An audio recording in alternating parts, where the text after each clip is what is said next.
হাইকোর্টে প্রশ্নের মুখে এসএসসি দাগি অযোগ্য প্রার্থীদের কেন সহানুভূতি দেখাচ্ছে এসএসসি প্রশ্ন করা হয় হাইকোর্টে।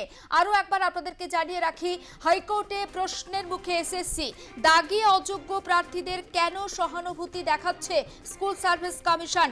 মন্তব্য বিচারপতি সৌমেন সেনের। আপনারা জানেন যে সুপ্রিম কোর্ট একেবারে নির্দেশ দিয়ে দিয়েছিল যারা অযোগ্য তারা কিন্তু এই পরীক্ষাতে বসতে পারবেন না।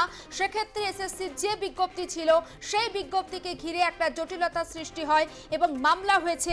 এবার হাইকোর্টে প্রশ্নের মুখে আরো একবার স্কুল সার্ভিস কমিশন কেন দাগি অযোগ্য প্রার্থীদের সহানুভূতি দেখানো হচ্ছে মন্তব্য বা প্রশ্ন তোলেন বা প্রশ্ন করেন স্কুল সার্ভিস কমিশনকে বিচারপতি সৌমেন সেন।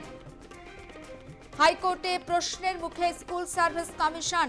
ষষ্ঠী চট্টোপাধ্যায় রয়েছে আমাদের সঙ্গে টেলিফোন লাইনে। ষষ্ঠী, আরো একবার হাইকোর্টে প্রশ্নের মুখে পড়তে হলো স্কুল সার্ভিস কমিশনকে, ঠিক কি আপডেট রয়েছে?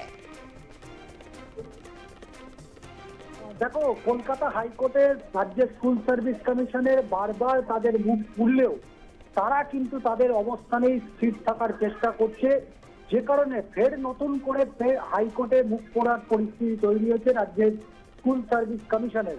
তুমি জানো যে গতকাল বিচারপতি সৌগত ভট্টাচার্য তিনি নির্দেশ দিয়েছেন যে সুপ্রিম কোর্টের যে নির্দেশ রয়েছে, অর্থাৎ যেখানে দাগি অযোগ্য যারা অর্থের বিনিময়ে যারা সাদা খাতা জমা দিয়েছে, যারা ওএমআর বিকৃত অভিযোগ রয়েছে, তাদেরকে যেভাবে চাকরি পাইয়ে দেওয়া হয়েছিল তারা কোনোভাবেই নতুন যে নিয়োগ প্রক্রিয়া সুপ্রিম কোর্টের নির্দেশে তারা সেখানে অংশগ্রহণ তো করতে পারবেন না।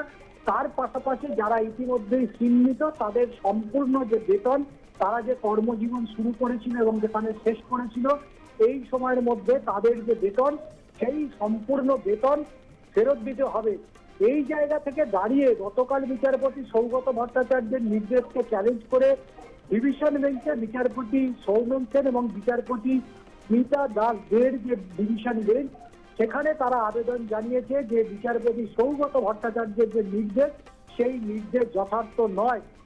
সুপ্রিম কোর্ট কোথাও কিন্তু বলেনি যে এসএসসি যে নিয়োগ প্রক্রিয়া কন্ডাক্ট করছে সেখানে অযোগ্য বা এই ধরনের কোনো বিষয় উল্লেখ করা হয়নি, কিন্তু তা সত্ত্বেও কেন সিঙ্গেল বেঞ্চ এইরকম একটা নির্দেশ দিল? যখন কলকাতা হাইকোর্টের বিশিষ্ট আইনজীবী তথা তৃণমূল সাংসদ কল্যাণ বন্দ্যোপাধ্যায় বক্তব্য রাখছিলেন স্কুল সার্ভিস কমিশনের হয়ে, এবং সেই জায়গা থেকে বিচারপতি সৌমেন সেনের এই যে পর্যবেক্ষণ, কেন স্কুল সার্ভিস কমিশনে এত দরদ, কেন এত সহানুভূতি দেখাচ্ছে যারা ইতিমধ্যেই মূলত দাগি অযোগ্য এবং যা ইতিমধ্যেই চিহ্নিত, তাদের হয়ে কেন এত সহানুভূতি দেখাচ্ছে স্কুল সার্ভিস কমিশন? কেন তাদের ভুলতে পারছে না? এই প্রশ্নের মুখে আজকে পড়তে হয়েছে রাজ্যের স্কুল সার্ভিস কমিশনকে। যদিও এখনো পর্যন্ত মামলা শুনানি পর্ব চলছে, তারই মাঝে বিচারপতি সৌমেন সেনের এই যে পর্যবেক্ষণ যথেষ্ট তাৎপর্যপূর্ণ এই সময়কালে দাঁড়িয়ে, এমনটাই মনে করছেন হাইকোর্টে আইনজীবী মহলের একাংশ।